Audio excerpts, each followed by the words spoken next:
Donk Nation, Jackson, Janet's greetings and welcome to your Daily Dose of Donkey with Jinja. It's your boy, the Viking Donkey, bringing you the Donk Nation Power Index, Power Rankings. Laskers, Gingy have turned in their homework. We got some fun stuff going around in the league with teams who are supposed to be great losing, teams who are supposed to be bad winning, a winning streak that Denver is on right now that has been crazy.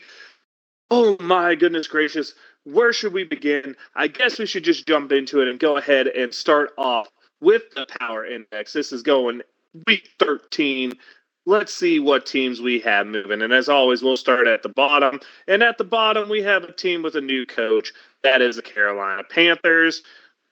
Bryce Young doesn't seem to be doing it. Tepper, the old former partial owner of the Steelers, now Carolina's owner, out there just firing coaches every other week, it seems. In his life, just not much continuity there. And, well, that says what it is. Above them, we got Arizona. Kyler Murray's back, but things look very similar. Above them, we got the Giants, who actually moved up a spot because they beat the team above them, New England, but still look terrible. 10-7 win really doesn't say much. Right above them, you got New England. Another loss, and Belichick just does not seem to have this team going. Washington, defensive coaches all getting fired out there. The team just is not putting together the year they thought. Chicago, 12-10 ugly win at Minnesota, but Justin Fields finally gets a win, even though he tried to fumble it away with two late fumbles there. The Jets, Aaron Rodgers is starting to practice, so maybe if some miracle happens and that 7th seed in the AFC starts stacking losses, he can get healthy and get out there, because, well, oh boy, it don't matter who's playing quarterback right there in New York. That offensive line can't block, and they aren't winning. Tennessee, right above them, the Will Levis honeymoon has not gone quite as hoped, and Derrick Henry starting to show all that wear on the tires. Might be time for a rebuild there in Tennessee. The Vegas Raiders, finally the shine came off of new coach Antonio Pierce with the loss to Kansas City. Aiden O'Connell, maybe he can get it done, but right now I don't think they have the tools to get it done. Above them, you got Tampa coming off a painful loss to Indianapolis. Maybe they should have signed Gardner Minshew instead of Baker Mayfield in the offseason, and they might be winning that terrible NFC South right now. Above them, you got the Chargers. Oy, oy, oy. How many times has this team going to be talked about as Super Bowl faithfuls and have Stanley just absolutely mismanage a team till the detriment of this organization? Above them, you got Seattle. Geno Smith starting to come back down to reality. Pete Carroll starting to realize that his offensive line being a problem is actually a problem, and that defensive line not playing as good as it should. Cincinnati lost Joe Burrow and expectedly loses to Pittsburgh. Not a terrible debut for Browning, but needs to show more if the Bengals are going to have a chance to maintain the season. Atlanta moving up quite a bit here. They move up to the 19th spot. They're a team that has really, probably, in my opinion, the best chance at the AFC South, as they seem to be the most complete team there, and finally started handing the ball to first-round running back Bijan Robinson, and he got the job done. Rams right above them, still in the playoff hunt because the NFC is kind of weak at the end of the playoff picture teams. A team that's literally mid-pack in offense, 16 offense, 16 in defense, a mid-pack team, but hey, they can sneak into the playoffs. You never know what happens. Sean McVay, pretty good offense-minded coach there. Above them, we got New Orleans. All right, let's be honest here. Derek Carr isn't working out. Is it time to give Jameis Winston a shot? That's the big question. As the defense has been pretty good in New Orleans. Green Bay, putting up some points, getting in there, getting right back in the playoff mix as well, playing good on defense with Smith out there and Gary as the pass rushers, and Love really starting to get into a groove right now. Above them, you got Denver breaking in and starting the top 15. This is a team that has been red hot winning games, always ugly, always seems to have something lucky go their way, but it doesn't matter. A 5-game win streak, a 5-game win streak, putting them right smack dab in the AFC playoff picture. But then we got another team who's sneakily in the AFC playoff picture. That's the Indianapolis Colts, and a top 10 offense led by Gardner Minshew. Sad to see there's a Shaq Lawson news of him getting released, but they still honored him at the stadium. I mean, good dude. All in all, it seems just a guy who injuries have really derailed a football career there for Leonard, the middle linebacker. Minnesota stays above them. A top 10 defense right now, mid-pack offense. It sounds like the Josh Dobbs romance is over. Dobbs, a good backup quarterback, but it looks like they might be looking for something more. Maybe someone who's more familiar with the playbook so they can run all plays. And Dobbs, really, 4 interceptions, just painfully killed them in a 12-10 football game. Right above them, you got the Pittsburgh Steelers moving up to 12. This is a team that's now, its defense has been very stout since the bye week in terms of points allowed, not allowing over 20. The offense finally puts up over 400 yards, but still under 20 points.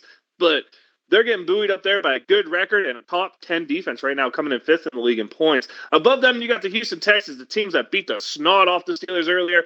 Stroud starting to throw some interceptions, but still putting up offensive numbers out there. And Tank Dell, I joked about him having a sweet name earlier in the year. The dude's turning into a legit receiver. Now, to start the top 10, we've got the Buffalo Bills, a team on the outside of the playoffs, fifth in the league in offense, sixth in the league in defense. How does that amount to a team that's 6-6? I don't know, but that's where Buffalo is. Cleveland's right above them.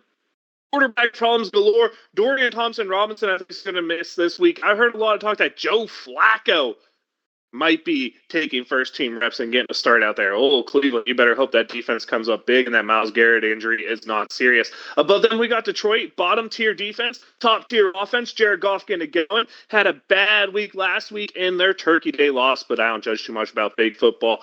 Miami comes up in number 7. If y'all saw that gash Tua played with, my first thought was, oh, man, that's going to mess up his tats. But still, explosive offense, getting it done. Above them, you got the Jaguars, who come in at 12th in offense, 12th in defense. And that's how they feel. They feel like they're not bad anywhere, but they're not good anywhere. But they're a team that if they catch fire, they have weapons to be very scary. Ingram, Ridley. If Lawrence can catch fire at the right time, watch out there. How about Kansas City coming in at 5 with the offense ranked outside the top 10 in scoring right now, but the third best defense? Didn't think I'd say that. Dallas comes in at 4 with the number 1 offense and the number 4 defense, but they just can't win the big game.